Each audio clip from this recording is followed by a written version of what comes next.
Once Human is getting a major new update 1.3. I have all the details, including from the developer livestream, as well as an exclusively private talk with the community managers and developers, stuff that wasn't said during the developer livestream, and even some exclusive talks there. We go over all the new details with the Way of Winter, as well as stuff with the current scenario, Prison vs. Clash, and some lag information. We'll cover the controversies, what's happening, and the new dramas, as well as a whole bunch more. What's up, Should be back into the video. Today we're checking out all things Once Human. Okay, so first up, we're going to go over the entire dev stream, what notes I have there, then we'll compare and contrast from some of the stuff that I had privately with the community managers and developers. So first off, they did show us a bunch of new footage. I'm going to display that throughout the entirety of this video. When I do talk about certain things, I'll have that footage up on the screen for you. First up here, they did talk about PvP and the future of PvP, and they didn't show any footage for this, but again, this is for the future of PvP. They mostly talked about the Way of Winter, but they started off here saying that PvP will be getting PvP squads for those future scenarios. I mean, I don't have a lot of details on that, but instead of factions, they are going to be doing PvP squads. I assume those are going to be team-based or even guild-based. I actually liked the faction versus faction. I think they should have just removed either the PvE mechanic entirely or added a different alternative route. Currently, having people fish for deviations is just not the way to go. So whether or not it's having people do certain PvE things, kind of like how it is with Outpost Rush and currently New World, there's some similarities there. In fact, I got pointed to that by a lot of people on my faction who still wanted PvE stuff to do on the PvP side of things, or the PvP scenario. I think they could just do a better job there. The fishing mechanic just does not work. It has a lot of people alienated or separated, and it just doesn't incentivize PvP like it really should. Next up here though, a lot of this stuff and the rest of the stuff is going to be covering the Way of Winter,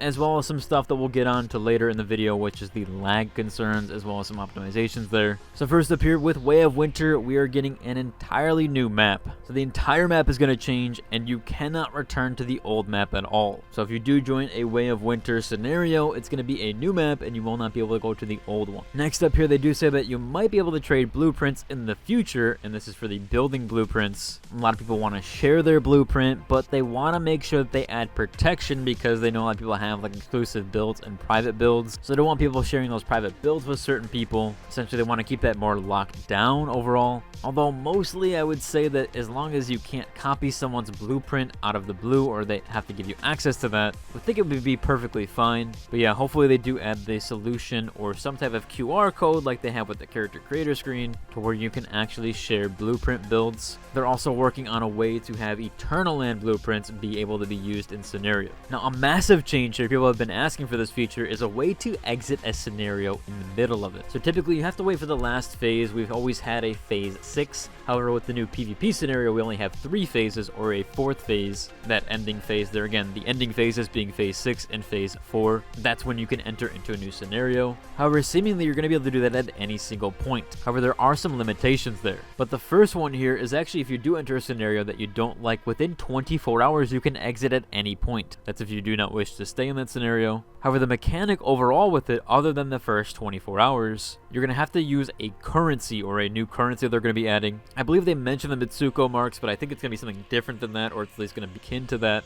Now, you will only be able to use this currency once every 60 days, and it's also not going to be enabled for novice servers. So you'll be able to leave a server at any point in time, but you have to use a currency, or a specific currency, and upon using that currency to exit a scenario or a server, that will put you on a 60-day cooldown timer. But that feature is now here. Here's another major topic, which is exploits. They said they've actually increased the severity of punishments. Now players are going to be getting those 30-day bans and lifetime or 10-year bans more significantly or more often. I've noticed a lot of players from my server are getting banned currently. I've had talks with my server faction Discord, as well as some players in game. They're letting me know right now that they're able to report people through the customer service tab, and a lot of players are getting banned. So you definitely should report a player if they are exploiting, if they're doing anything crazy. Make sure you get footage of the player doing it, or even screenshots, and submit that through the customer service tab, not the report tab. You can also go through the Discord means of things. However, I've noticed that the customer service tab seems to be the fastest way.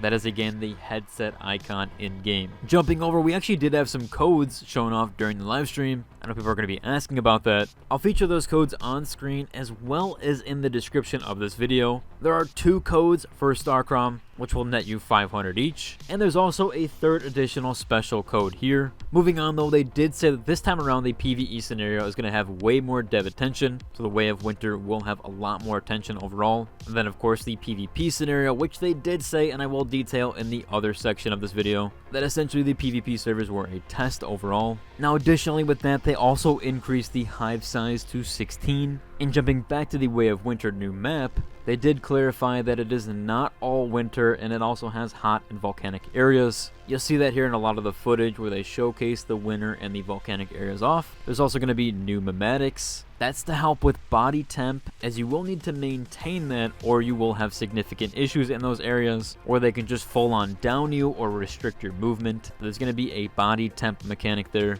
both mematics as well as special crops and temporary buffs to alleviate that. And with that, there's also going to be a new mechanic called the thermal tower. That's going to give buffs to the areas. They mentioned a bunch of different buffs here, but it's going to be for crops and deviations and just overall different buffs to the players that are in that area. It does seem that there's going to be quite a few of these to cover the whole map. At least I would think so. They did showcase off a few. You'll see in some of the footage that showcase the thermal tower actually does play into the hot and cold mechanic. And you also see here the thermal range for levels 1 and 2 for that, where it does show that it covers 24 territories. Not sure if that means 24 territories in the area are only going to be covered, or if 24 territory square meter range is the actual size of that. You don't have to wait and see that. We can only see so far on these imageries. But there is tier list, there's management, and even a depot. We have thermal stats here, durability, danger, and the duration. A ton of new management with these thermal towers and these thermal control stuff. Kind of seems akin to the tax stuff in New World, or at least somewhat of that,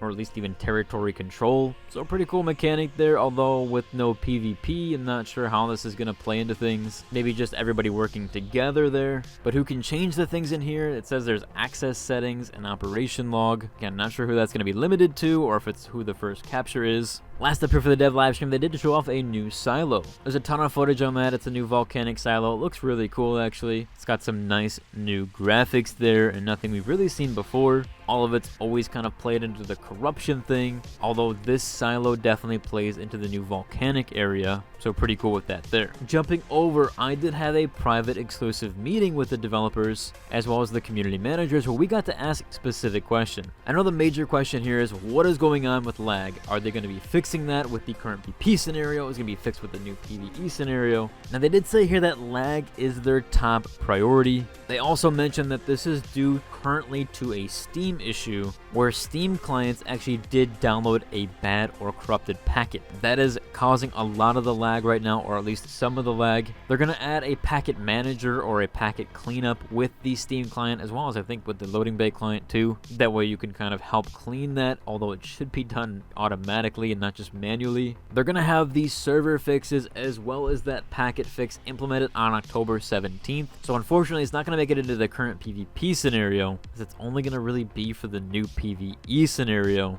as by that time more than likely you're going to be wanting to leave your server or that scenario for the PvE one. I know I will once it hits phase 4. I'm going to want to try out the Way of Winter, which I only have around 5 days left until I hit phase 4. Perfect timing for the Way of Winter so I can exit immediately. They're also going to be implementing more server fixes and lag fixes all the way up until the end of October. We'll have to wait and see on those. Hopefully those really do fix this stuff, as the majority of the player base is really hounding on this, to the point where it's just every single question is about the lag and optimizations. That's what we could get out of them. They kind of did breeze over it a tiny bit other than these two things. They also didn't really cover it during the dev live stream, what's a little bit concerning, but hopefully they do narrow this down because it definitely does hurt the player base. Also interesting here, they didn't talk about this during the dev live stream, they're going to be adding new elimination sounds and a new elimination feed. So some pretty cool stuff there. You'll be able to see who gets eliminated and when. Maybe that's area specific and not world specific. Still pretty cool overall. They also said that world building is going to stay limited for now, but they might make adjustments in the future. There's going to be more animals in your territory. They're going to be updating that and upping it sometime soon. Now for the exploit side of things, they did go over a few of those wall exploits. Stacking walls were being addressed, as well as a few other exploits, people walking water or teleporting through things, render distance issues. They're hopefully going to be addressing that, but of course they're going to be banning players that do take advantage of that, and they're upping the punishment there. Prior, I do think it was was only a chat ban for a lot of people. Now it does look like people are getting banned for 30 days and to 10 years plus, depending on the severity. So do keep reporting those people. Another major question not addressed during the dev livestream was that Prism deviations, if they're going to be transferred. Obviously, we have those 2 new deviations, the Berserker's Rex and Radiant 1. People want to know if you're going to be able to keep those going into the new scenario, as if you do extract those, you actually do have those in your territory. Only certain people can get that at the moment, as really only one person from the event can actually claim that. So those are going to be really exclusive if you can transfer. However, currently they did not answer if you'll be able to. So we have no idea if you're going to be able to keep those deviations, really just 50-50 on that. Also, speaking of exploits, there is a really big bug right now with Eternal Land. Essentially, certain characters cannot enter Eternal Land, and they're just kind of stuck in a loop there, and they can't even really play the game. They're going to be addressing and fixing that bug. With that, there was also a talk about deleting characters. However, they did gloss over that. They actually did not answer the deletion stuff, so we still don't know if there's going to be a feature for deleting character. Another wild thing they did not talk about during the developer livestream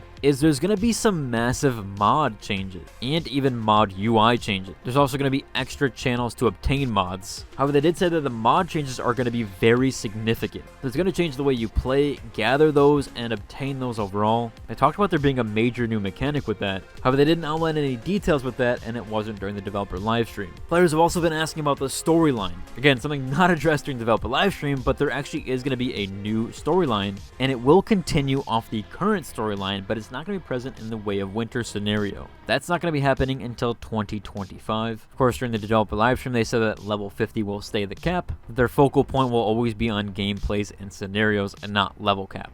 And they also did address there's going to be 7 new deviations. That was shown off in some of the footage. They went over a few of those deviations, kind of talked about them, but they didn't talk about exactly what they would do. A lot of them will play into the weather mechanic. They'll also be sensitive to the environment temperature. And they also said that with those deviations, there's going to be new shinies, and they have a heavy development emphasis on deviation in general. Now, a lot of people want tamed pets, or with the tamed animals in your territory, they want to be able to bring those tamed pets with you. They did say here that they might consider tamed pets or tamed animals as pets that can then leave your base. Currently, they do have some plans on a pet system, but no timeline so far. Of course, with deviations, tamed pets, and all that stuff there, they are going to be adding more securement units, but they didn't signify when and if that's going to come with Way of Winter. We also had a question asked about new vehicles and maybe possibly a snowmobile. However, as of right now, they don't have any plans for new vehicles, but there will be different types of vehicles in the future. Jumping back to talk about deviations, people have been wondering if you're able to bring those PvP or PvE deviations together in the same scenario. Of course, you can transfer those over, but you cannot obtain them in the same scenario. So certain PvP deviations will be limited to that. That is going to stay that way, and they have no changes for the future for that, or no plans. I actually do agree with that one. I think players should be incentivized to try out the new scenarios, even if they are PvP or PvE limited.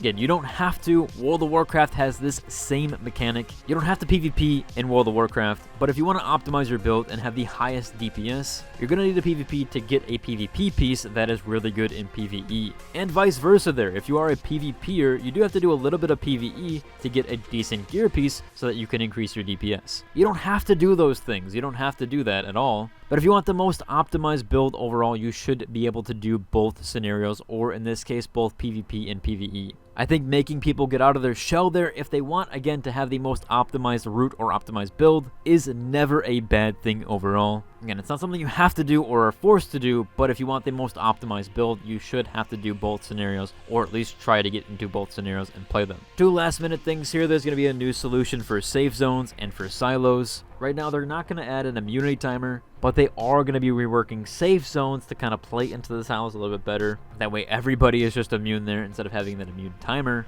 People have also been wondering, is there going to be any calibration tools planned? That is for the blueprint system and obtaining blueprints through weapons. Currently, right now, they don't have any plans for blueprint calibration. That actually does cover it for about everything here. That's including the private discussion I had with the developers and community managers, as well as the developer livestream. Overall, if you enjoyed today's video, like, and subscribe. And until the next doses.